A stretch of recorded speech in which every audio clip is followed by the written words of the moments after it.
Happy February everyone, and welcome back to my weekly recap of Kaze ga Tsuyoku Fuiteiru, Run with the Wind, my weekly show where yours truly gives his take on one of the best anime of the past two cores, all through the eyes and mind of a former NCAA Division I track and field athlete. Anyway, if there's any episode in a sports anime that makes you feel like a champion, that makes you feel like you can conquer the world, that makes you feel like you can beat up your old middle school bully, that makes you feel like you can survive the crossfire of a six-way battle orgy between All Might, Vegeta, Charizard, Saitama, Goblin Slayer, and Jotaro Kujo, it's this one. The fine young men of Kansei have made it to the Hakone Ekiden qualifier, and they land themselves into one tough, serious race. This 16th episode will unravel just how this event turns out for our hometown heroes. When we left off last week, a runner from another university trips and falls over the water stand, and Haiji nearly opens up his battle wound all over again when he just barely manages to jump over this poor kid. I cannot even begin to explain how common this is. I have had my own fair share of close calls over these human obstacles, as well as my own grisly wipeouts, including cutting my leg on a metal sign hanging from a chain and breaking my toes from the intense 3,000 meter steeplechase and its static hurdles. It's not as easy as it looks to run races, especially in cross-country races, which make it much easier to hurt yourself than in track races.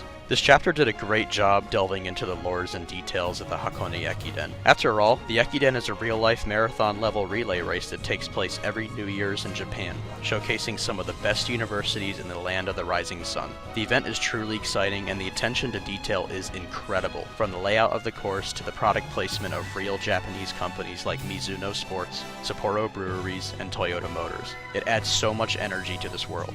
Seeing these guys race was quite a show. Their communication skills via sign language and hand gestures are top-notch, and every single one of these guys bust their asses. Kakeru, who undoubtedly is one of the fastest in Japan at this point, goes into total and finishes strong, placing faster than most of the talented African exchange students. Haiji breaks out almost as fast in the last kilometer when his Harry Potter scar triggers his very own locomotive to the finish as one of the toughest guys out there. The JoJos, Yuki, King, Nico-chan, Shindo, and Musa all finish in some of their fastest times yet, which places Kansei very well. And last but most certainly not least, Prince runs so hard he almost pukes, literally swallows his puke, and then just pukes anyway, proving his point that sports truly aren't necessarily beautiful. With all the excitement of the race and the hard work they put in, it was next to impossible for all the guys to keep track of all their times, so the results of the top 10 schools that qualify for the Hakone Ekiden kept Kansei in true unknown suspension. I'm very glad they chose to reveal the results in this episode as opposed to the next one through the use of a savage cliffhanger. I cannot imagine that. I would lose sleep until next Tuesday. The nerves would not only kill these guys, but they would kill me in my sleep.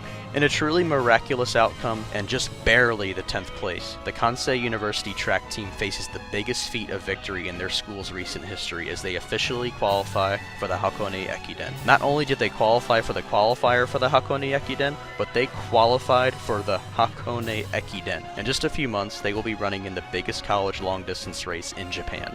A wonderful light of success shines on this team. Their voices of valor and victory are heard miles and miles away. All their hard work, their pain they endured, and their support for each other finally paid off. These guys could not have ended this race on a better note. If there's any narratological definition of a true underdog story, it's at Kansei University. Excitement and emotion engulfs this beautiful scene.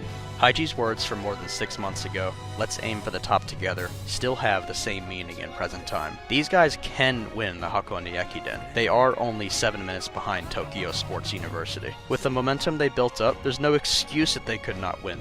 In next week's Searching for an Answer, this next phase begins. Their new goal is to win the Hakone Ekiden. There's no doubt it will happen. Listen, sometimes I thought to myself and/or doubted myself, saying that I never would have thought I'd have won my NCAA conference 3,000 meter steeplechase years ago. I never would have thought that I would escape my awful job from last year and get a new, much more promising job. I never would have thought that I would be living in a beautiful apartment in the middle of the city of Charlotte, and I never would have thought that I would be creating a weekly show on YouTube with the little free time that I have in my life. Kakeru, Prince, King, and others also never would have thought they'd be going to the Hakone Ekiden. I know I said this before a month or so ago, but you all can do so much crazy, awesome, unbelievable things if you just put your nose to the grindstone and, well, Grind. Let this whole entire story be a lesson to all of you. I've been down this path several times now, so I know everyone is capable of the pursuit of happiness and their own personal victories. Go out there, identify your path, and run with it. If you like my videos and like what I talk about, please be sure to like and subscribe to the content of Queen City Otaku. You can follow me on Twitter at RealCLTOtaku to listen to more of what I say and to see more of what I do. I hope everyone runs after their dreams, and I will talk to you guys soon.